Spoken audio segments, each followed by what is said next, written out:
सहस्रशीर्षा पुरुषः सहस्राक्षः सहस्रपात् स भूमिम् विश्वतो वृत्वा अस्य तिष्ठद्दशाङ्गुलम्।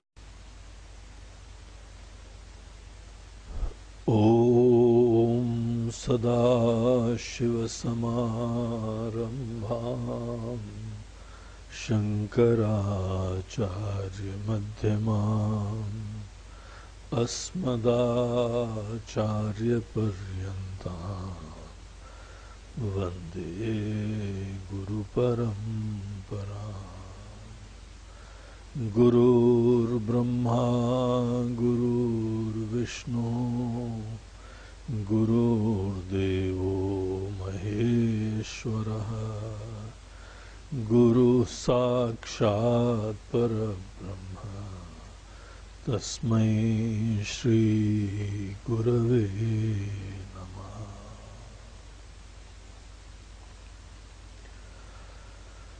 साधना पंचकम का पहला श्लोक चैंट करते हैं। वेदो नित्यमधीयताम् तदुदितम् कर्म स्वनुष्ठीयताम् तेनेशस्य विधीयतामपचितिः काम्ये मते त्यज्यताम् पापौघः परिधूयताम् भवसुखे दोषोऽनुसन्धीयताम् आत्मेच्छाव्यवसीयताम् निजगृहात् तूर्णं विनिर्गम्यताम्।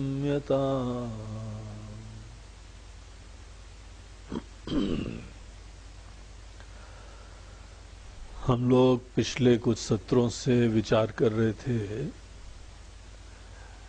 साधना पंचकम के 5वें सूत्र के ऊपर, जो है पापौघः परिधूयताम्।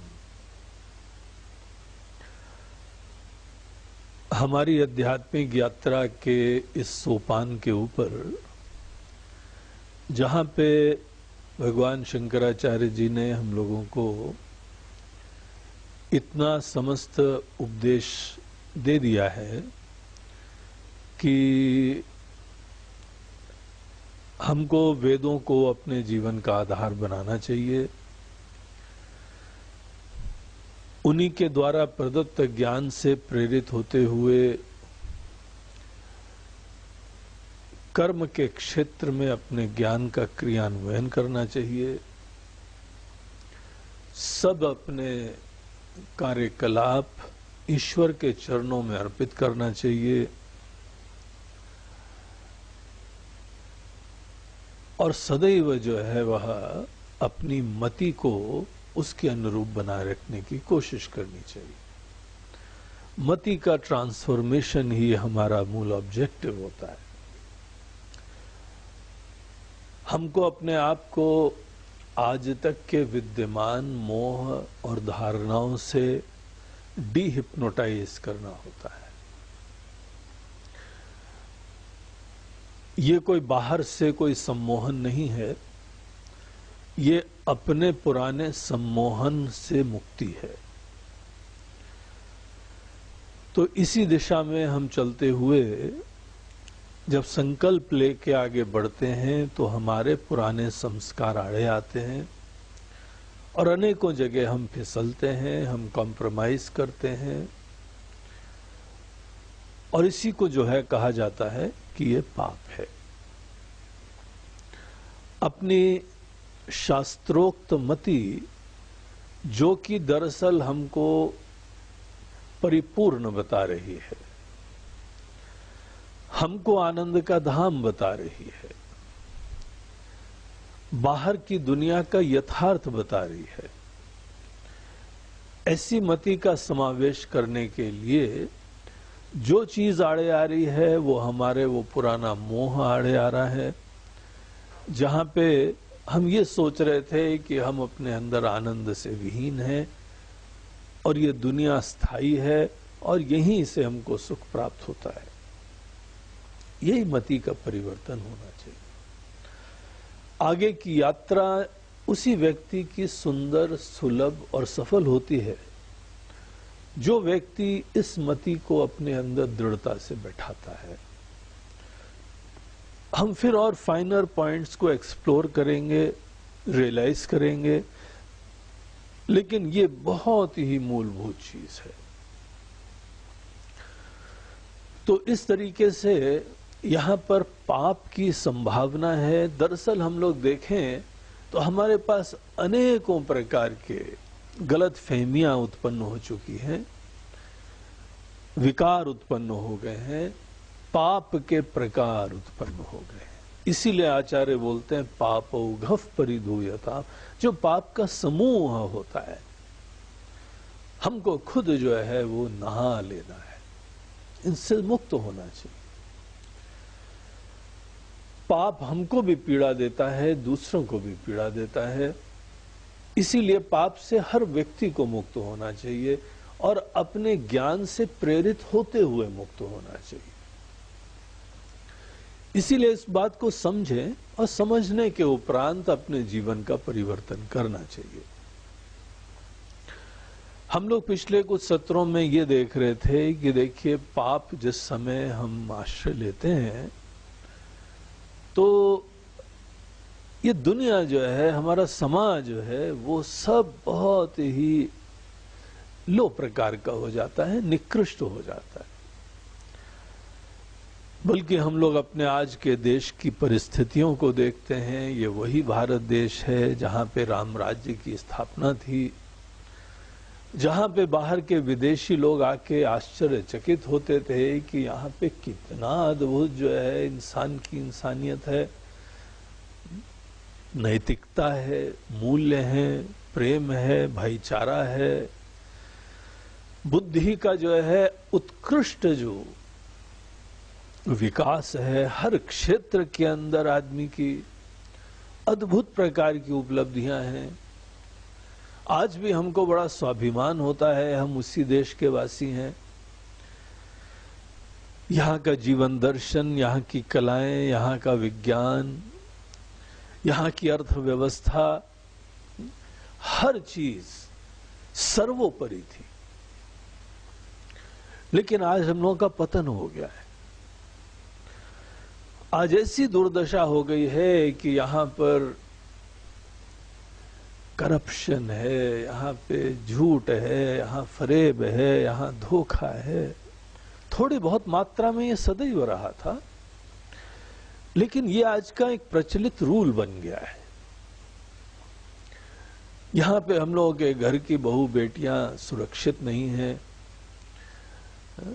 कितने बड़े बड़े आजकल मूवमेंट्स चल रहे हैं कि हमको हमारे घर में सुरक्षा होनी चाहिए, हम अपने घर से निकल पाए, निश्चिंत होके, सिक्योर होके वापस आ पाए, हम अपने जीवन को अपने हिसाब से जी पाए। ये सब खत्म हो गया। ऐसे दैत्य लोग घूम रहे हैं, ऐसे तो रावण के राज्य में भी नहीं होता था। इतनी दुर्दशा हो गई है। यहाँ पे सब जो है चील कौवे की तरह झपट्टा मार रहे हैं, देश को नोच रहे हैं, खा रहा है, और हमारी भारत माता लहू लुहान होके, दुखी होके रुदन कर रही है। ये कोई कविता नहीं है, ये सत्य है, आज का यथार्थ है। और ये सब इसीलिए है क्योंकि यहाँ पर पाप का प्रचलन हो गया है। ये सब पाप है। पाप इसी तरह की दुनिया लाता है। दूसरे लोग दुखी हो जाते हैं, पीड़ित हो जाते हैं, हमारे बच्चे सुरक्षित हो जाते हैं, देश का सत्यानाश होता है, अर्थव्यवस्था अच्छी नहीं हो पाएगी। अगर कुछ लोग अपने घर के अंदर थोड़े सुखी भी हो जाएंगे, वो घर से बाहर निकले में डरेंगे, अपने अपने आशियाने छोटे छोटे बनाएंगे, वहीं चले जाएंगे। हम बाकी समाज में निकलने में, हर जगह रहने में संकोच महसूस करेंगे। तो ये जो पाप है हमारे देश को, हमारे समाज को, हमारी दुनिया को बहुत ही जो है निकृष्ट प्रकार का बना देता है। और केवल यही नहीं है कि बाहर बना देता है, हम अपने अंदर भी दुखी होंगे। विडंबना यह है कि बाहर के सुख के बावजूद हमारा पतन होता जाता है। इसीलिए पाप को समझना चाहिए और पाप को निश्चित रूप से धोना चाहिए। एक चीज हम लोग विचार कर रहे थे, एक प्रश्न हमने आप लोगों के सामने रखा था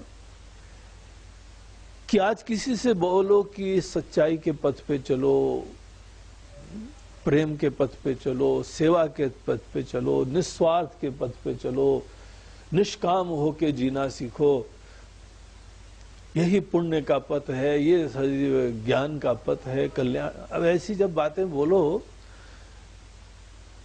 तो अनेकों लोग बोलते हैं महाराज जी हम ही ये सब करके अपना जीवन बर्बाद कर रहे हैं, और जो लोग इससे विपरीत कर रहे हैं वही आज सुखी दिखाई पड़ते हैं। ऐश्वर्य है, आराम है, धन है, दौलत है, इज्जत है, सब चीजें इन लोगों के पास हैं।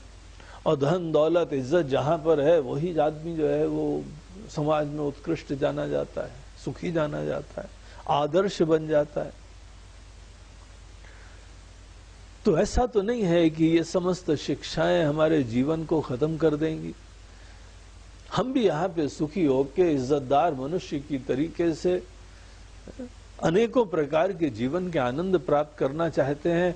और ये समस्त उपदेश क्या ऐसा तो नहीं है आपके चक्कर में हम जो है वो ये सब चीजों से वंचित हो जाएं, क्योंकि दिखता तो यही है। ये महत्वपूर्ण प्रश्न है जो हर इंसान को अच्छी तरीके से स्पष्ट करना चाहिए। जो यहाँ पे अनेकों प्रकार के कुरीतियां हैं, स्वार्थ के वजह से, करप्शन के वजह से हम अपने स्वार्थ की पूर्ति करते हुए दिखाई पड़ रहे हैं। कोई बुढ़ी माता जी भी पेंशन लेने जाएंगी तो आजकल बाबू लोग और अफसर लोग उनसे भी अपना कट लेते हैं, परसेंटेज लेते हैं, तब जाके उनको थोड़े बहुत बचे हुए पैसे मिलते हैं। यहाँ के प्रधानमंत्री बोलते हैं कि वहां से 1 रुपया दिल्ली से निकलता है, पहुंचते पहुंचते 5 पैसा 10 पैसा ही रह जाता है आपके पास, और कई बार तो पहुंचता भी नहीं है। तो ये यहाँ पे स्थिति है। क्या इस प्रकार से हमको जीवन जीना चाहिए? क्या हम भी उसी दौड़ में लग जाएं कि हम दूसरे के नाम का खा लें, दूसरे को पीड़ा हो, दुख हो, और हम सोचें कि हम तो बड़े बुद्धिमान आदमी हैं, देखो हम तो पैसे कमा लाए, हमने अपने बच्चों को अपनी आवश्यकताओं की पूर्ति करवा दी, हम उनकी अच्छी शिक्षा करवा देंगे, दे देंगे, व्यवस्था दे देंगे, उनका बिजनेस, उनका सब काम अच्छी तरह स्थापित हो जाएगा। इसीलिए थोड़ा सा करप्शन, थोड़ा कॉम्प्रोमाइज, थोड़ा अधर्म, थोड़ा पाप ये जीवन का अंग है। ये बल्कि बुद्धिमान इंसान को करना चाहिए। पाप करने के लिए भी साहस चाहिए, इसीलिए हम ज्यादा साहसी हैं, दूसरे डरपोक हैं। और जो साहसी होता है वही ज्यादा बुद्धिमान होता है। देखो भगवान भी कहते हैं अभयम सत्व संशुद्धि ही, डर के नहीं जीना चाहिए। तो बाकी सब लोग तो कितने डरपोक हैं, हम ही सच्चाई के पथ पे चल रहे हैं, हम निडर होके चल रहे हैं, बिंदास चल रहे हैं। तो ये सब विचार जो हैं इसको हमें बहुत अच्छी तरह देख लेना चाहिए कि अपने स्वार्थ के लिए पूरी अंधी दौड़ लग के किसी का भी हम कोई संवेदना न रखें, केवल हर व्यक्ति को अपना आप सोचना चाहिए। जीवन तो एक संघर्ष है, हर व्यक्ति को यहाँ लड़ाई लड़नी है, and survival of the fittest. जो बचेगा वही जो है सही में फिट आदमी है। तो ऐसे तर्क दे दे के आदमी अपने अंदर संवेदना से विहीन होके पाप को ही जीवन का एक परम सत्य बना लेता है। क्या नुकसान है उसमें? देखिए, अगर हम लोग इस प्रकार से अपने स्वार्थ के लिए संवेदना विहीन हो जाते हैं, हम कोई सेंसिटिविटी नहीं रखें दूसरे के लिए, तो हम ही तो सतत इनसेंसिटिव हो रहे हैं। और ऐसे लोग निश्चित रूप से, चोरी से भी आदमी कमा सकता है, लूट से भी कमा सकता है, शोषण से भी कमा सकता है, ऐसे लोग भी तो कमाते हैं। क्यों इसमें दोष है? समस्या क्या है? दूसरा मेहनत करे, हम रात को जाके चुपचाप उठा लेंगे, हमारा तो काम बन गया। देखिए, जहां पर इस प्रकार के लोग होते हैं जो संवेदना विहीन हो जाते हैं, पहली बात तो वो लोग खुद सुखी नहीं होते। उनको क्या सुख मिलता है? थोड़े बहुत धन की वस्तुएं प्राप्त हो जाती हैं। जो धन हम लोगों को प्राप्त करा सकता है, ऐसी चीजें उनके पास अवश्य आ जाती हैं। आराम होना एक चीज होती है, सुखी होना दूसरी चीज होती है। इन दोनों का फर्क समझना चाहिए। भोजन होना एक चीज होती है, तृप्ति होना दूसरी चीज होती है। अनेकों प्रकार के आराम होना एक चीज होती है, वहां प्रसन्नता होना दूसरी चीज होती है।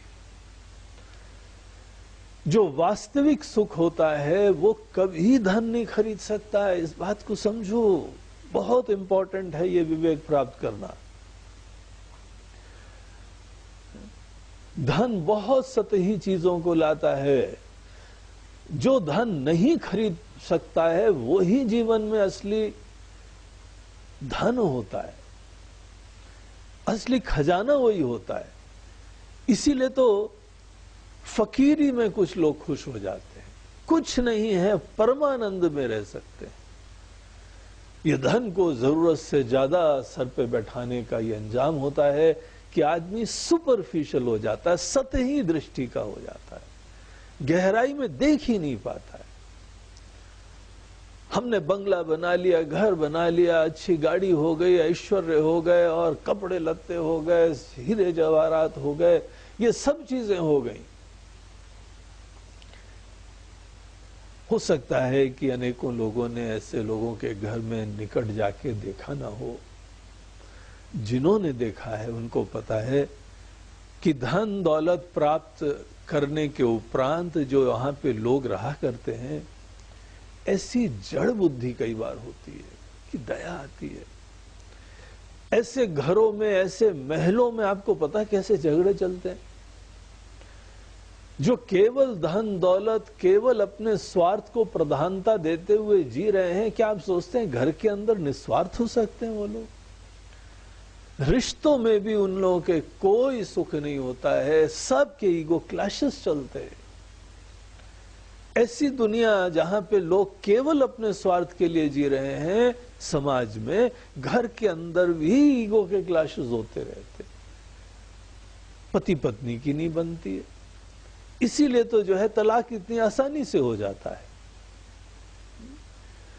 वहां पर भी जो है अडेप्टेबिलिटी नहीं रह पाती, क्योंकि अडेप्टेबिलिटी के लिए, प्रेम के लिए अपने स्वार्थ, अपने अहम, इसको छोड़ना पड़ता है, और इसका तो अभ्यास ही नहीं है। ऐसे लोग के रिश्ते नहीं अच्छे हो पाते हैं, तनाव का जीवन होता है, और स्ट्रेस इसीलिए इतना बड़ा प्रॉब्लम हो गया है। भयंकर समस्या आजकल के समय की बन गई है तनाव। ये इसीलिए हो रहा है, पाप के जीवन का प्रसाद है तनाव।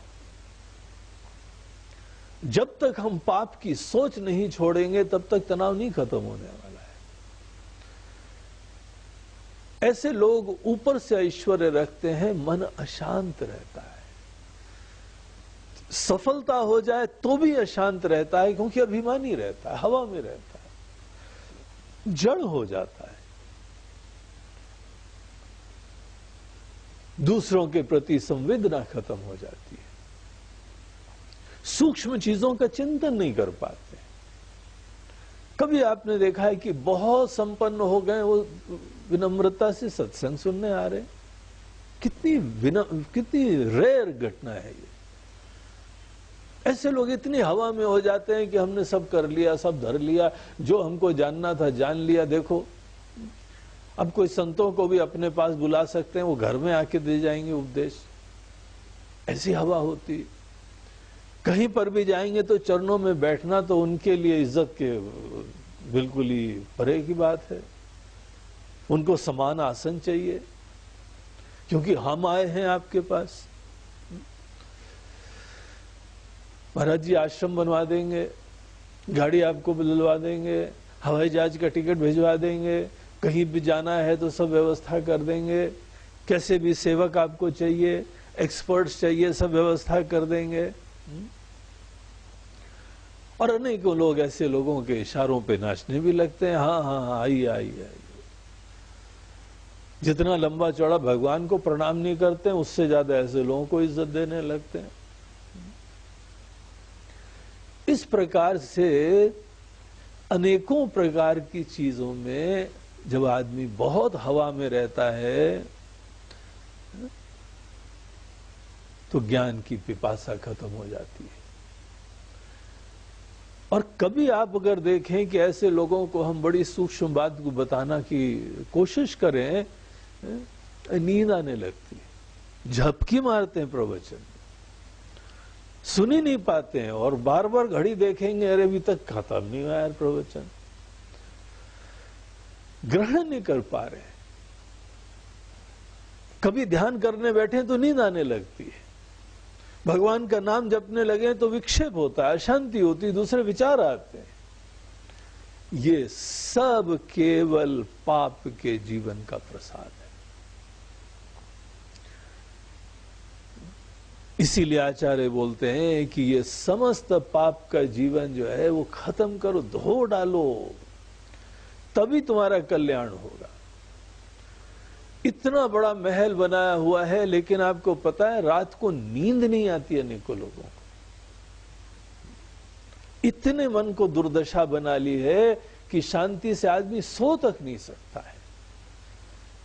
चलो प्रवचन ना सुनो, ध्यान नहीं कर पाओ, भजन नहीं कर पाओ, जप नहीं कर पाओ, वहां पे तो तुम्हारी अशांति और समस्याओं विकारों को समझ रहे हैं, लेकिन सो पाते हो क्या अच्छी तरीके से? बाकी चीजें तो छोड़ो, क्या भोग कर पाते हो अनेकों चीजों? ऐसे लोगों का भोग भी देखो इतना जड़ता वाला होता है। किसी को आपने ऐसे लोगों को भोजन करते देखा है? हर चीज का विशिष्ट रस लेते हुए देखा है? भोजन के अंदर अनेकों प्रकार की सूक्ष्म संवेदनाएं देखी हैं, ये भी रेयर हो जाता है। वहां आनंद ये आता है कि 5 स्टार में गए हैं इसलिए आनंद आ रहा है। यहां आनंद इसलिए आ रहा है क्योंकि यहां पे एक प्लेट जो है वह हमारी सब्जी वो 500 रुपए की, 1000 रुपए की, कॉफी जो है वह 500 रुपए की है, तब जाके कॉफी का आनंद आता है। ऐसे लोग क्या कॉफी का आनंद ले रहे हैं?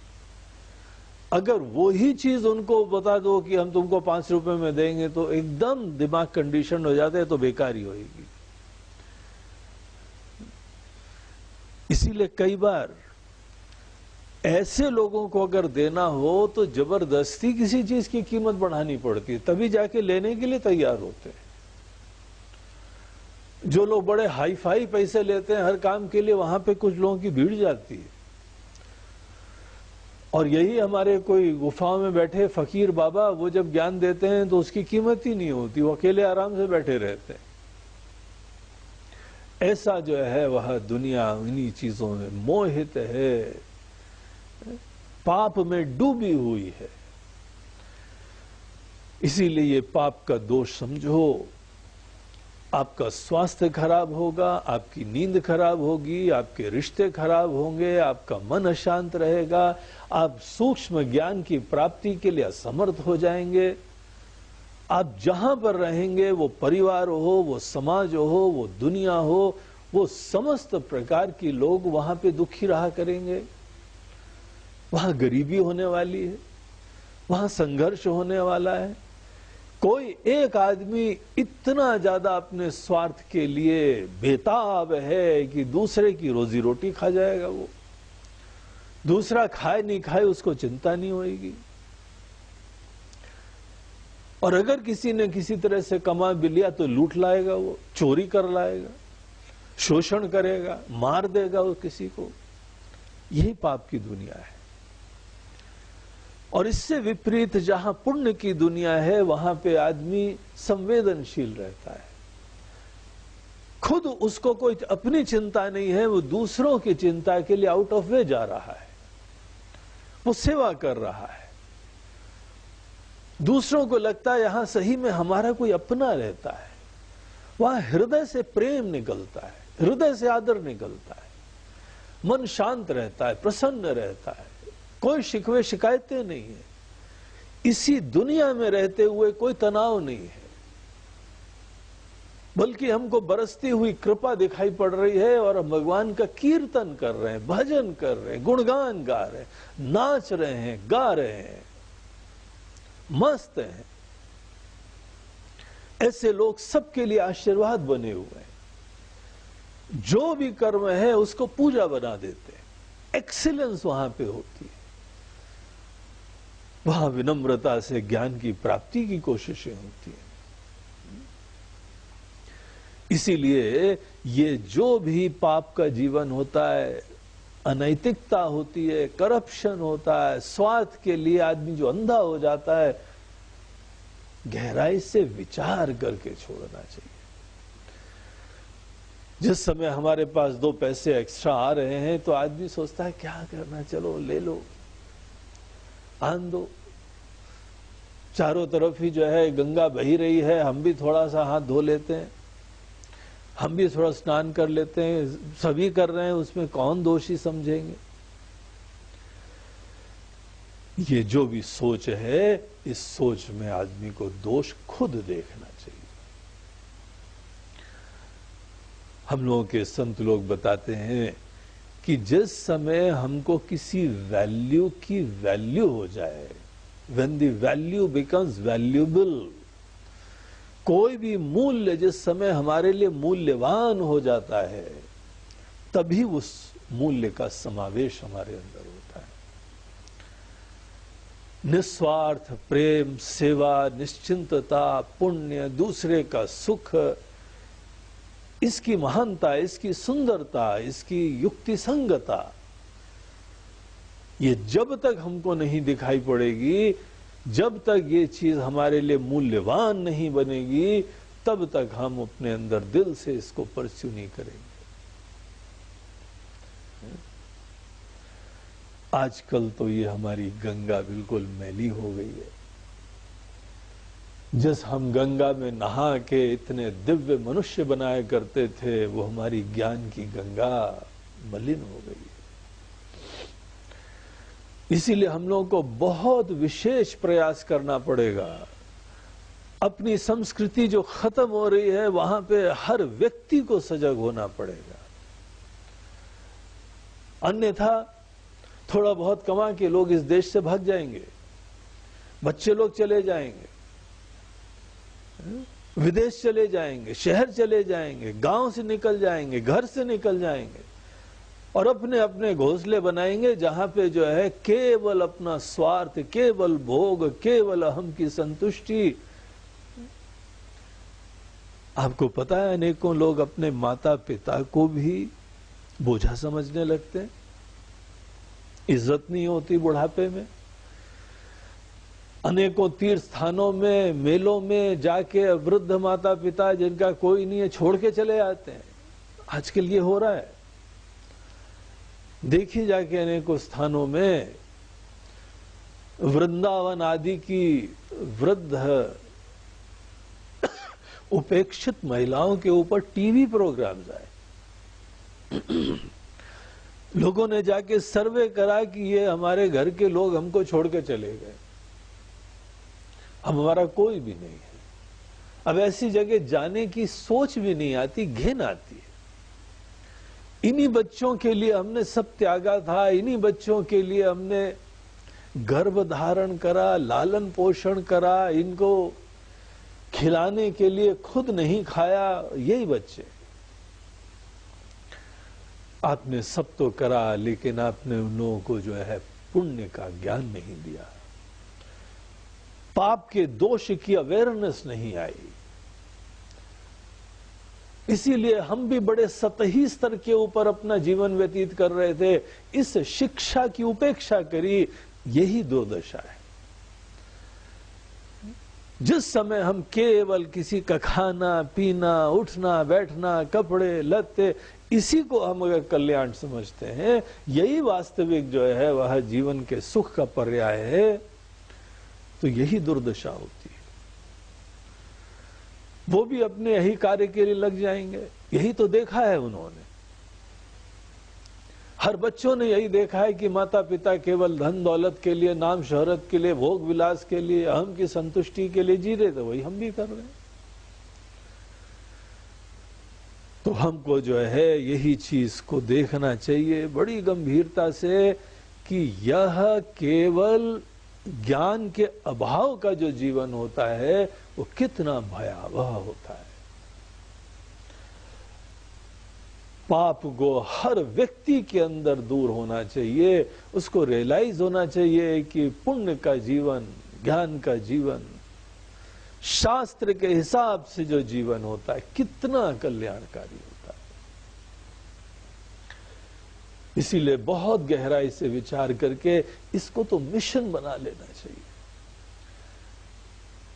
पाप के जीवन का दोष समझने के लिए, इसका रियलाइजेशन उत्पन्न करने के लिए, इसकी संवेदना उत्पन्न करने के लिए खूब मेहनत करने की जरूरत है, जिसके वजह से हर व्यक्ति इंस्पायर हो जाए कि दिस लाइफ ऐसी जो है जीवन घिनौना है, दुष्परिणाम है इसका।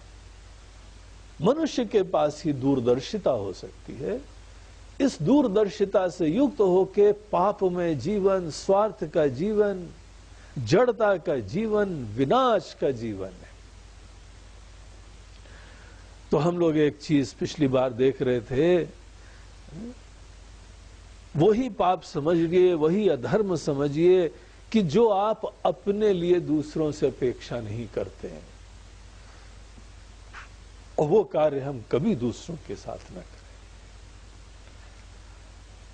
आत्मनः प्रतिकूलानि परेशान न समाचरेत। जो आपके लिए प्रतिकूल है वो दूसरों के साथ आचरण कभी मत करो। ये धर्म का एक सिंपल सा सूत्र है। अगर ये संवेदना होगी, अंतर्मुख रहो, आप प्रेम चाहते हैं, इज्जत चाहते हैं, आप देना चालू करिए। अनेकों लोग नहीं समझेंगे, अनेकों लोग हो सकता है आपका शोषण भी करें। एक सज्जन हमको मिले, बोलते महाराज जी कर्म योग का हमने अध्याय सुना, सोचा हमको अपने कर्म को पूजा बना करना चाहिए, कैसी भी जिम्मेदारी हो करना चाहिए। ऑफिस में हमारी जितनी फाइल आती सब बहुत अच्छी तरह निपटा देते थे, और देखा देखी में पता लगा हमारे यार दोस्त अपनी भी फाइलें हमको दे के चले गए। खुद जो है पिक्चर जा रहे हैं, घूमने जा रहे हैं, यार हमारे बीवी की तबीयत खराब है, बच्चे के ऐसा हो गया, उसको स्कूल जाना है, और पता लगा हम सबका काम कर रहे हैं, हम मूर्ख बनाए जा रहे हैं। जिस समय हम जो है वह बहुत प्रेम से काम करते हैं तो लोग तो हमको पूरा मुर्गा बना देते हैं। महाराज ये बुद्धिमत्ता नहीं है। देखिए, आपको खुद तो बुद्धिमत्ता से रहना ही चाहिए, दूसरा आपका दुरुपयोग करे, अपने कर्म से पलायन करे, हम इसको संवेदना नहीं बोल रहे। आप दूसरे को भी प्रेरणा दीजिए, जैसे आप अपने कर्मों को पूजा बनाते हैं, सब लोग अपने कर्मों को पूजा बनाएं। अपनी जिम्मेदारियों से पलायन न करें। एक बार कर दिया, एक बार मदद कर दी किसी की, लेकिन जिस समय कोई आपका दुरुपयोग करने लगे, आपको किसने रोका है कि उसको आप अच्छी तरह फर्मली हैंडल करो, मना करो, समझाओ, प्रेम से बताओ, और ऐसे लोगों की मदद बंद करो, क्योंकि वो दुरुपयोग कर रहा है, शोषण कर रहा है, पापी व्यक्ति है। तो हम जो है वह अच्छी तरह समझें, कई बार कुछ लोग हमारा दुरुपयोग कर भी लेंगे, सो व्हाट, कमजोर लोग हैं, ना समझ लोग हैं, लेकिन हम ऐसे लोगों के वजह से अपने सिद्धांतों से कॉम्प्रोमाइज नहीं करने वाले। हम अकेले भले चलेंगे, बुद्धिमत्ता से चलेंगे, विवेक से चलेंगे, हम खुद शोषण के लिए अवेलेबल भी नहीं होंगे, लेकिन तो भी अपने सिद्धांत के प्रति निष्ठ रहेंगे, खूब प्रेम से सेवा करेंगे सबकी। जो भी हमको जीवन में मिलेगा वो भी मन ही मन इज्जत करेगा, सुखी होगा, अहोभाग्य महसूस होगा। तो हम जो है वह पाप के लिए उपलब्ध नहीं हो। हम अपनी तरफ से रिश्ते हो, नाते हो, जिम्मेदारियां हो, कर्तव्य हो, समाज हो, देश हो, सबके कल्याण के लिए हम सोचेंगे, विचारेंगे, काम करेंगे। अनेकों लोग अपने स्वार्थ के चक्कर में जीते हुए पहले तो यहाँ पे किसी भी प्रकार से अपना काम बना के फिर बाद में विदेश चले जाते हैं, और अनेकों वहां विदेश में जब अपने भारतीयों को भी देखो, वो ऐसे वहां पे सुखी हो जाते हैं, फिर बोलते हैं आगे योर इंडिया, आपके भारत में, आपकी इंडिया में। अपने घर को घर भी नहीं समझ पाए हैं, अपने देश को अपना देश नहीं समझ पाए। ऐसे भोग के लोलुप लोग होते हैं कि जो यहां पे जिम्मेदारियों का निर्वहन नहीं करना चाहेंगे, जिम्मेदारियों से पलायन करके केवल जो है वह ज्ञान के लिए जाओ, धन दौलत भी कमाओ, लेकिन ये थोड़ी है कि हमारा देश नहीं रहा, योर इंडिया। अरे भाई, तुम इसी मट्टी के उपजे हुए व्यक्ति हो, यहीं से तुम्हारा लालन पोषण हुआ, यहीं से तुमको संस्कार मिला है। और अगर आज कोई समस्या है तो उसको समस्या को समाधान करना चाहिए कि यहां से भाग के खड़ा होना चाहिए, और वहां से खड़े होकर ताने मारना चाहिए। और ऐसे लोग जो भी हैं उनको पता है एक बार एथेनिक वहां समस्या होगी, सब यहीं भाग के आएंगे, उनका रंग जो है वो यहीं का रहेगा, उनका नाम यहीं का रहेगा, उनकी पहचान यहीं की रहेगी। इसीलिए अंततः उनको आश्रय यहीं मिलता है और यहां फिर अपना लिए जाते हैं।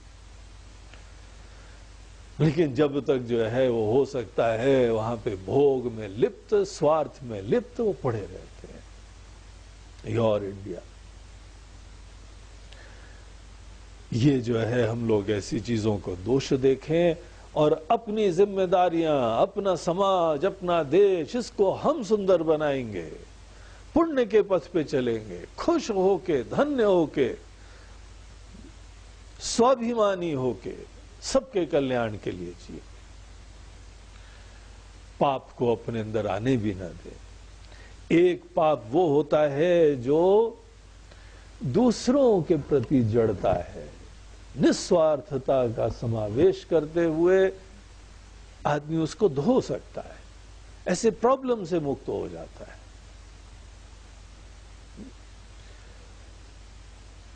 और एक और पाप की परिभाषा होती है, वो भले दूसरे आप उनके प्रति बड़े संवेदनशील हैं, आप बहुत अच्छी तरह काम करते हैं, जिम्मेदारियों का निर्वहन करते हैं, लेकिन एक और सूक्ष्म रूप से पाप और होता है, और वो पाप होता है अपने कन्विक्शंस से कॉम्प्रोमाइज। इसमें दूसरे का लेना देना नहीं होता, आपसे सब लोग बड़े खुश हैं, लेकिन तो भी आप हो सकता है पाप कर रहे हैं। और वो पाप होता है कि जो भी शास्त्रोक्त सिद्धांत है, उन शास्त्रोक्त सिद्धांत जो परम सत्य है जीवन का। देखिए, शास्त्रोक्त सिद्धांत का मतलब जो परम सत्य है, जो सत्य है वो सूक्ष्म होता है, और उसके प्रति कई बार आदमी के अंदर शिथिलता हो जाती है, ढीलापना आ जाता है, और हम कॉम्प्रोमाइज कर देते हैं, फिर अपने स्वार्थ के लिए जीने लगते हैं सूक्ष्म रूप से। इसीलिए इस धरातल के ऊपर भी आदमी को बहुत संवेदनशील रहना चाहिए कि हम सबको सुखी तो करते हैं, लेकिन कसौटी दूसरों का सुख नहीं होता है। कसौटी होता है कि शास्त्र के सिद्धांत के हिसाब से जीना। गीता के 16वें अध्याय में भगवान कृष्ण कहते हैं कि अर्जुन, तस्मात् शास्त्रम प्रमाणम ते कार्याकार्य व्यवस्थित हो। शास्त्र को प्रमाण समझना, न कि केवल दूसरे की प्रसन्नता को। दूसरे खुश हैं, अरे दूसरे जानते ही नहीं भैया शास्त्र क्या कह रहे हैं, इसीलिए मात्र उनके प्रसन्नता के लिए हम जो है, और दूसरे की प्रसन्नता इतनी फ्रेजाइल होती है। आपने देखा है क्रिकेट मैचों में एक बच्चा बड़ा अच्छी तरह खेल लिया तो सब लोग कैसे सर पे बैठाते हैं, और जहां अगली 2 बार वो आउट हो गया, यही लोग जो इज्जत ऐसी जो है दिल खोल के कर रहे थे, कैसे बदल जाते हैं गिरगिटान की तरीके से, कैसे धज्जियां उड़ाते हैं। कितनी गहराई है इन लोगों की इज्जत में। इसीलिए दूसरों को सदैव कसौटी नहीं बनानी चाहिए। यद्यपि पूरी कोशिश करें कि सब आपसे खुश रहें, लेकिन वास्तविक जो है वह पाप से मुक्ति तब होती है जिस समय आदमी अपने कन्विक्शन के प्रति सच्चा रहता है। उदात्त लक्ष्य रखें, महान लक्ष्य रखिए, और उस महान लक्ष्य के प्रति पूर्ण रूप से समर्पित रहें, विनम्रता से गहराई में जाते रहें। तभी जाके आदमी को पूर्ण रूप से पाप से मुक्ति मिलती है। पापौघः परिधूयताम्, तो सब पाप को धो डालो। संकल्प से प्रारंभ करना चाहिए। अपने लक्ष्य को स्मरण करके नित्य शास्त्र का अध्ययन करते हुए, वेदो नित्यम धीयताम, सतत जो इंस्पायरिंग लिटरेचर है, शास्त्र हैं, उनसे जुड़े रहना चाहिए, प्रेरणा बनी रहनी चाहिए। और इस दिशा में आगे बढ़ने के लिए अपने मन रूपी मुकुर को साफ कर रहे हैं हम। एक चीज हमने पहले बहुत अच्छी तरीके से गहराई से विचार करी थी, वो ये थी कि देखिए जो कर्म का ये क्षेत्र है ना, जहां पुण्य करना चाहिए, पाप नहीं करना चाहिए, वेदों का ज्ञान रखना चाहिए, ये सब केवल मन को शुद्ध करने के लिए होता है। जब तक हम अभी कर्म के क्षेत्र में रहते हैं, पाप पुण्य होता है, शांति अशांति होती है, मन के अंदर डिस्टर्बेंस होता है, ये सब चीजें जब तक होती हैं, अभी हम ज्ञान की प्राप्ति के पात्र नहीं बने। अभी हमको खुद दिखेगा नहीं वो चीज, अभी हम सत्य में जगने के लिए सक्षम ही नहीं हुए। अभी हमको केवल तैयारी करनी है। कर्म का क्षेत्र केवल मन को तैयार करने के लिए होता है। योगिनः कर्म कुर्वन्ति संगम त्यक्त्वा आत्मशुद्धये। योगी लोग कर्म के क्षेत्र में केवल मन को साफ करने के लिए जाते हैं। ये सब पाप को धो डालो और पुण्य का कर्म करो, सदैव ईश्वर को अर्पण करो, ये सब भी आप कर लोगे तो भी अभी ज्ञान नहीं प्राप्त होता है इससे। इसीलिए तो अभी तो शास्त्र के ये साधना पंचकम के 40 सोपानों में से केवल अभी 5वें पर पहुंचे हम।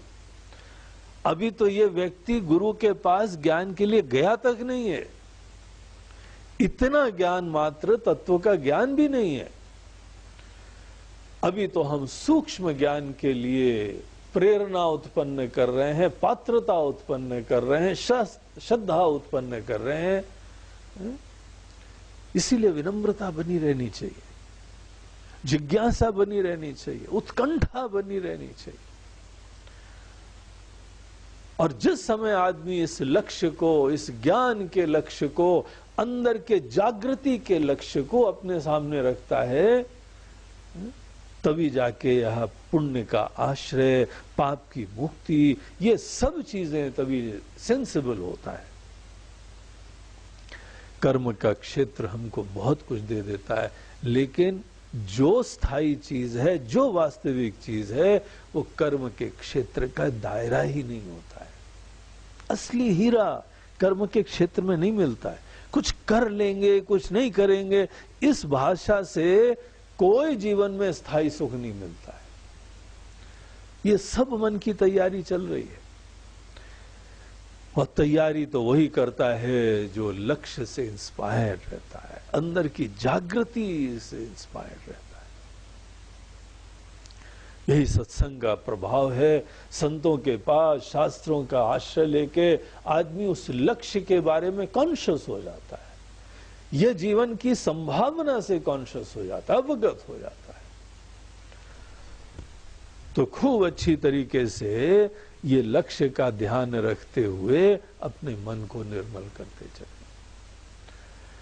अपने अंदर सुखी रहना सीखो, अपने अंदर अपने आप में प्रसन्न रहना सीखो, और फिर डायनेमिकली काम करो, उत्साह से काम करो, सबके सुख के लिए काम करो, एक अच्छे इंसान बन के जियो। कोई भी अपने पास आए वो भी जीवन में आशीर्वाद उसको मिल जाए, सुखी हो जाए। ये भगवान का बंदा है कोई, ये महान आदमी है, ये सही में हमारा हितैषी है। ये असली रेयर लोग हैं इस दुनिया के, ये रत्न लोग हैं, पुण्यात्मा लोग, यहाँ की असली भूषण है, सुगंध इनसे आती है। भले हम अपने अंदर बड़े कम में जी रहे हो, कोई बात नहीं है, असली धन आपके पास। मन की सुंदर सूक्ष्मता, मन की शांति, मन की प्रसन्नता, विचारशीलता, बढ़िया स्वास्थ्य, बढ़िया मन, बढ़िया नींद, बढ़िया रिश्ते, बढ़िया नाते। और अगर ऐसे लोगों को जो इज्जत करते हैं, सब करेंगे, दिल से सब करेंगे, ऊपर भले अपने स्वार्थ को अनेकों प्रकार से वह भुनाने की कोशिश करते रहे, लेकिन सही में हर इंसान दिल में ऐसी लोगों की इज्जत करता है। हमको तो वही पथ पकड़ना चाहिए जिससे हमको अंततः परमानंद की प्राप्ति इसी मनुष्य जीवन में हो जाए। तो इस तरीके से ये यहाँ 5वें सूत्र में आचार्य बोलते हैं कि पापौघः परिधूयताम्, पाप के समस्त समूह को। गीता के अंदर एक बड़ा प्रसिद्ध वाक्य आता है कि हे भगवान, बल्कि भगवान बता रहे हैं कि अर्जुन ये बात समझो कि काम, क्रोध और लोभ, हमको ये चाहिए, हमको नहीं चाहिए, हमको बड़ी गुस्सा आ रही, हमको और चाहिए, ये सब सोच नरक के रास्ते हैं। इतनी तुमको पीड़ा और दुख मिलेगा, विनाश हो जाएगा। अपने स्वार्थ की पूर्ति के लिए ये आतुरता तुमको जड़ बना देगी। आपने सोचा है कभी कि भगवान जिस समय इंसान को भेजा, कितना मासूम था, कितना सुंदर था, कितना सात्विक था, कितनी इनोसेंस थी। अपने ही बचपन की फोटो उठा के देखिए, क्या चमक थी आंखों में। और धीमे धीमे क्या हो जाता है इंसान को कि उसका शरीर ऐसा दुर्दशा से, तनाव से, चिंता से राक्षसी हो जाता है पूरा। यही पाप का दुष्परिणाम है। अनजाने में पाप का आश्रय ले लिया, वो इनोसेंस खत्म हो गई, वो पवित्रता खत्म हो गई, वो जीवंतता खत्म हो गई। इस पाप को निश्चित रूप से धो डालना चाहिए। बहुत हो गया, दुस्संग में पड़े पड़े जीवन अपना बहुत बर्बाद कर लिया है। अब संतों के संग में आओ, वास्तविक ज्ञान का, और अगर कसर बची हुई है तो और विनाश करके देख लो, और थोड़े दिन लग के अपना जीवन और विनाश कर लो। पता लगेगा तब कि गलत हो रहा है, कहीं ना कहीं नासमझी हो रही है। तो अच्छी तरीके से उत्तिष्ठत जागृत प्राप्य वरान निबोधत। कठोपनिषद में यमराज जी बोलते हैं, हे नचिकेता, हर व्यक्ति को जगना चाहिए। उठो और जगो, और ये जागृति कोई ज्ञानवान के शरण में जाने से होती है। प्राप्य वरान निबोधत, ज्ञानवान की शरण में जाओ और समझो किसको जगना बोलते हैं, किसको उठना भी बोलते हैं। तो इस तरीके से इस सूत्र के अंदर हमको पाप के पथ से मुक्त होने को बताया। ये ध्यान रखिए, जिस समय अर्जुन को भगवान ने बताया कि अर्जुन तुम ऐसे उदात्त विचारों से युक्त होके जियो, तो अर्जुन की यही समस्या थी, भगवान ये कौन सी चीजें हैं जो हमको गिरा देती हैं। हम चलना चाहते हैं आगे, भजन करना चाहते हैं, ध्यान करना चाहते हैं, ज्ञान प्राप्त करना चाहते हैं, निश्चयों का क्रियान्वयन करना चाहते हैं, भगवान ऐसे कमजोर हो गए, कर ही नहीं पाते। पता नहीं कौन हमारे अंदर आके दैत्य केनापि देवे न रुधिस्थिते न यथा प्रयुक्तोस्मि तथा करोमि, कोई हमको कंट्रोल में लेता। I get obsessed by something. ये सब हमारे अंदर के पाप हैं। पाप को अपने अंदर कमजोरी से जनित स्वार्थ प्रेरित संस्कारों को जो हमने अपने अंदर ऐसे बीजों को डाल के अंकुरित कर दिया है, ऐसे यहां पे हमने जंगल खड़ा कर दिया है, वीड्स क्रिएट हो गई हैं, आपकी स्वतंत्रता छीन के ले गए, नचा रहे हैं आपको, दुखी कर रहे हैं आपको। इसीलिए दृढ़ता से जगो और ये सब चीजों को किनारे करो और वास्तविक सुख की दिशा में आगे बढ़िए। यही जो है सूत्र हमको छठे सूत्र की तरफ आगे ले जाता है, जहां पे आचार्य बोलते हैं भव सुखे दोषोनुसंधीयताम। भव सुख में, संसारी सुख में कमियां देखो, दोष देखो। ये आधार है, पाप से मुक्ति का ये सूत्र है। जो जो व्यक्ति अगर पाप के पथ पे चलता है, उसने यही नहीं करा है, इसीलिए पाप में पड़ा है। और जब तक आदमी ये बात को नहीं देखेगा, भव सुखे दोषोनुसंधीयता, भव सुख में दोष का अनुसंधान करना चाहिए, गहराई से देखना चाहिए, रियलाइज करना चाहिए। और जहां आप भव सुख में गहराई से दोष देख लेंगे, कभी पाप नहीं करेंगे, पाप की जड़ खत्म हो जाएगी आपके अंदर से। और जब तक किसी भी मात्रा में ये चीज अवशिष्ट बनी रहेगी आपके अंदर, तो मन में विचार आता रहेगा कि नहीं नहीं भाई वो तो कर रहा है, फलाना भी कर रहा है, हम कर लेंगे, क्या होगा भाई, आखिर हम भजन तो कर ही लेंगे। और बहुत ज्यादा दुख हो जाएगा तो गंगा स्नान कराएंगे जाके, विशेष जप कर लेंगे, विशेष व्रत कर लेंगे। इस प्रकार से अपने अंदर सोचते हुए आदमी अनेकों बार फिसलता रहेगा। ये तब तक चलेगा जब तक भव सुख में ही हम वास्तविक सुख देखते हैं। भव सुखे दोषोनुसंधीयता। तो ये छठा सूत्र यहां प्रारंभ होता है कि जो भी संसारी सुख होता है, भव सुख होता है, अनुसंधान करो। ये स्पष्ट रूप से दिखेगा नहीं। भव सुख हमको बहुत सुंदर दिखाई पड़ता है, ये चर्म चक्षु से, सतही दृष्टि से भव सुख अट्रैक्टिव दिखाई पड़ता है। लोगों का ऐश्वर्य, लोगों का संपत्ति, लोगों की संपन्नता, उन लोगों का वैभव, ये सब चीजें देख के भोग विलास, भोजन पानी, 56 भोग, हीरे जवाहरात, ये सब चीजें, बड़ी बड़ी गाड़ियां, बड़े बड़े घर, बड़े बड़े महल, ये सब भव सुख है। ये भव सुख में हमको दोष नहीं दिखाई पड़ रहा है, हम पाप के लिए ससेप्टेबल हैं।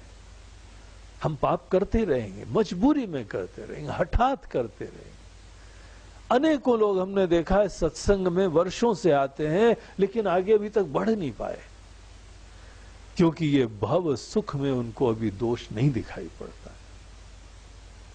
थोड़ा बहुत भजन करते हैं, ध्यान करते हैं, चिंतन करते हैं और फिर से भव सुख का ही जो है वह हृदय में सपने आ रहे हैं, प्रार्थना हो रही है। और आपको पता है हमारे भव सुख के बारे में जो भी मूल्य हैं वो कैसे पता चलते हैं? कोई भी यहां पे संसार का सुख से युक्त हो उसको देख के हम प्रसन्न हो जाते हैं, हर्षित हो जाते हैं। अगर आप संसार के सुख से युक्त व्यक्ति को देख के प्रसन्न भी हो जाएं तो आप भव सुख के प्रति अभी भी मोह रखते हैं। और जिस आदमी को संसार का सुख नहीं मिला है उसको आप जो है वह मूर्ख समझ रहे हैं, उपेक्षित समझ रहे हैं, ना समझ रहे हैं।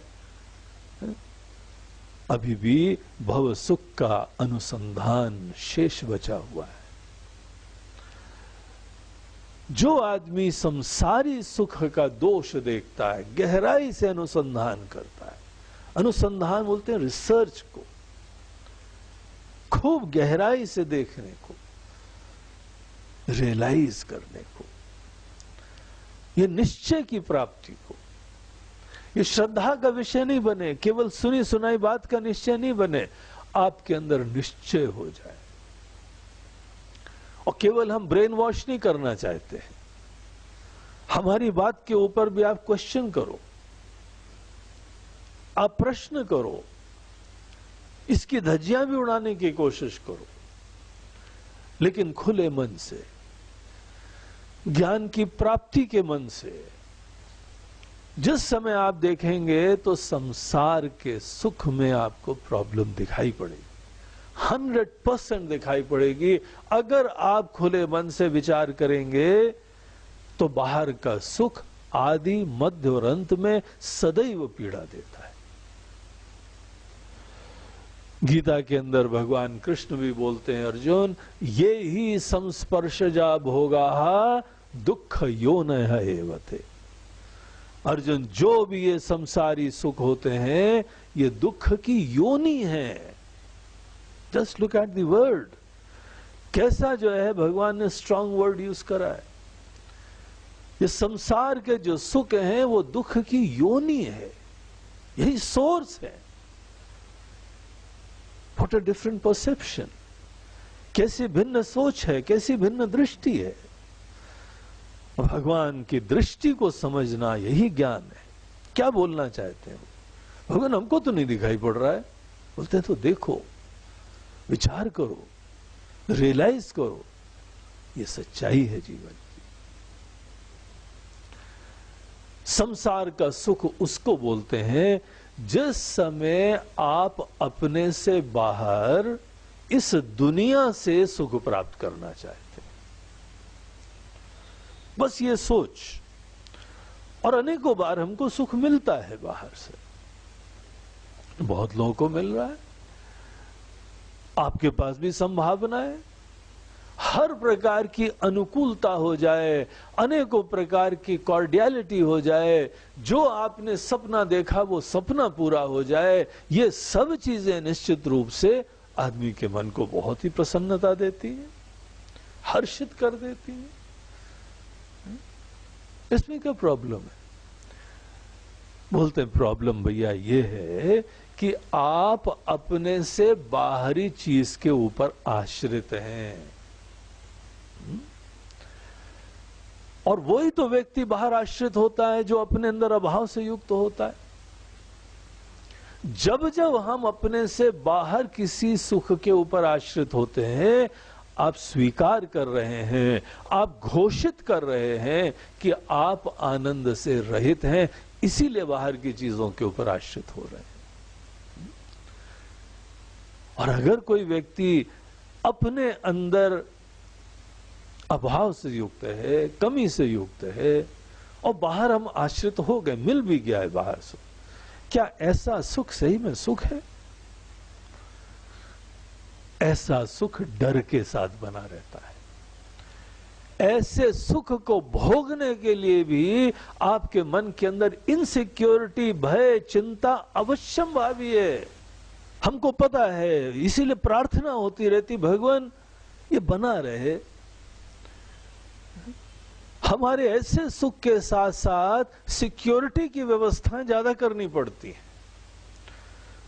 ऐसा धन के सुख के साथ साथ हम निश्चिंत नहीं हो रहे हैं। हमारे बड़े बड़ी दीवारें बढ़ेंगी, चारों तरफ बड़े ताले बढ़ने वाले हैं। यही तो सूचक है कि हमको डर भी लग रहा है। हमारा आनंद भय से मिश्रित है, चिंता से मिश्रित है, और बड़ा तनाव हो जाता है, बड़ा टेंशन हो जाता है। मानस के अंदर एक बहुत ही प्रसिद्ध वाक्य आता है कि पराधीन सपने हो सुख नहीं। जो आदमी अगर पराधीन होता है, आश्रित होता है, उसको सपने में भी सुख नहीं मिल सकता है। थोड़ा बहुत मिलेगा, लेकिन उसके साथ साथ दुनिया भर की चिंताएं अपने अंदर लादे रहेगा। कब निश्चिंत होता है आदमी? पूर्ण निश्चिंतता किसको बोलते हैं, ऐसे लोग कल्पना तक नहीं कर सकते। और जो बाहरी सुख के ऊपर आश्रित होता है, प्रफुल्लित होगा, हर्षित होगा, आनंदित होगा, थोड़ी देर के लिए बिल्कुल अपने आप को टॉप ऑफ द वर्ल्ड समझेगा, लेकिन साथ साथ ये व्यक्ति अपने अंदर सतत पराधीनता बढ़ाएगा, बहिर्मुखता बढ़ाएगा, अभिमान बढ़ाएगा, और ये सब चीजें उसके अंदर जड़ता लाती है।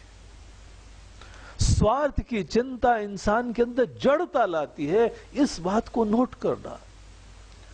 जो बाहर बहुत ज्यादा चीजों के लिए आतुर रहता है, भव सुख के लिए ही सतत जीता रहता है, उसमें सूक्ष्म ज्ञान की संवेदना खत्म हो जाती है। जीवन के फाइनर चीजों को एप्रिशिएट करने का सामर्थ्य खत्म हो जाता है।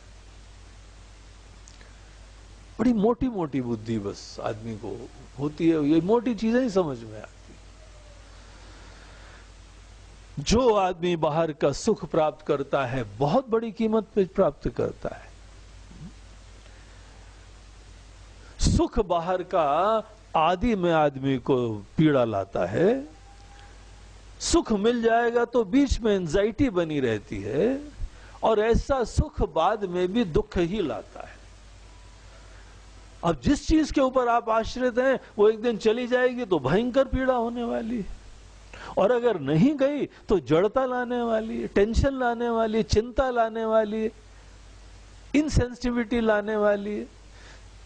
और अपने स्वार्थ के लिए आदमी कुछ भी कर सकता है। ऐसा व्यक्ति राक्षस बन जाता है धीमे धीमे। इसीलिए भगवान कहते हैं, ये ही संस्पर्शजा भोगा दुख योनि है। अर्जुन, ये योनि है। आदि में, मध्य में, अंत में केवल तुमको पीड़ा और दुख मिल रहा है। इसीलिए बाहर के सुख की प्राप्ति का सौदा बड़ा महंगा है। गीता जहां पे हमको भगवान जीवन जीने की कला सिखाते हैं, वो सुंदर, दिव्य, डायनेमिक, इंस्पायरिंग लाइफ को जीने का तरीका बताते हैं, वहां ये नहीं बोलते हैं कि अर्जुन बाहर के सुख को प्राप्त करो, बल्कि कहते हैं कि सुख दुखे समे कृत्वा, सुख दुख में सम रहना। क्योंकि जो बाहर का सुख है वो बड़े भयंकर दोष से युक्त है, और वास्तविक आनंद क्या होगा उससे तुम वंचित हो जाओगे। तो ये बहुत यहां पे महत्वपूर्ण बिंदु आ रहा है। प्रबुद्ध होकर जीवन जीने का आचार्य तरीका बता रहे हैं। इसलिए मत छोड़ना क्योंकि अंगूर खट्टे हैं। हमने बड़ी कोशिशें करी थी बाहर का सुख प्राप्त करने के लिए, नाम, शोहरत, धन, दौलत, लेकिन कुछ जुगाड़ हुआ नहीं। इसीलिए जो है अब छोड़ छाड़ के इसके बड़ी बड़ी बातें करने लगे कि बाहर का सुख होता ही नहीं है। और ध्यान रखिए, हम आपको ये नहीं कह रहे हैं कि आप धन दौलत प्राप्त मत करना, खूब प्राप्त करो, कोई समस्या नहीं है, लेकिन आप आश्रित नहीं हो रहे। ये आपका वास्तविक सुख नहीं है। जो खुद बाहर की चीजों पे आश्रित हो रहा है, सुखी हो रहा है, प्रफुल्लित हो रहा है, प्रसन्न हो रहा है, उनको बताया जा रहा है करो तुम कुछ भी, लेकिन ये वास्तविक सुख नहीं है। इसलिए ना तुम रुकोगे, नहीं तुम हर्षित हो गए, क्योंकि तुम्हारा लक्ष्य तो कुछ और होता है। यहां पे बाहर की अनुकूलता है, उसको मात्र कृपा देखना चाहिए। बाहर से जो जो सुख आता है वो ईश्वर का प्रसाद है, कृपा है, और ये हमारा गोल नहीं है, हम रुकने भी नहीं वाले। हनुमान जी की तरीके से बाहर से भगवान भी इज्जत हमको दे रहे हैं, तारीफों के पुल बांध रहे हैं। हनुमान जी हाथ जोड़ के भगवान के चरणों में गिरते हैं, भगवान हमको बचाइए आप। ये अभिमान का जो सुख है ना, हम उसको दूर रखें, उससे बचे रहें। ये भव सुख से हम अपने आप को दूर रखें। हमारा मन सपने में भी भव सुख के लिए कोशिश ना करे, क्योंकि हम दोष देख रहे हैं। हमको उसमें प्रॉब्लम समझ में आ गया है। ये बड़ा गहराई का विचार का विषय है, जिसको फिर हम लोग अपने अगले सेशन में आगे कंटिन्यू करेंगे। ओम पूर्णमदः पूर्णमिदं पूर्णात् पूर्णमुदच्यते पूर्णस्य पूर्णमादाय पूर्णमेवावशिष्यते। ओम शांति शांति शांति। हरि ओम श्री गुरुभ्यो नमः। हरि ओम नमः पार्वती पतये। हर हर महादेव। नर्मदे हर। बोलो गंगा मैया की जय।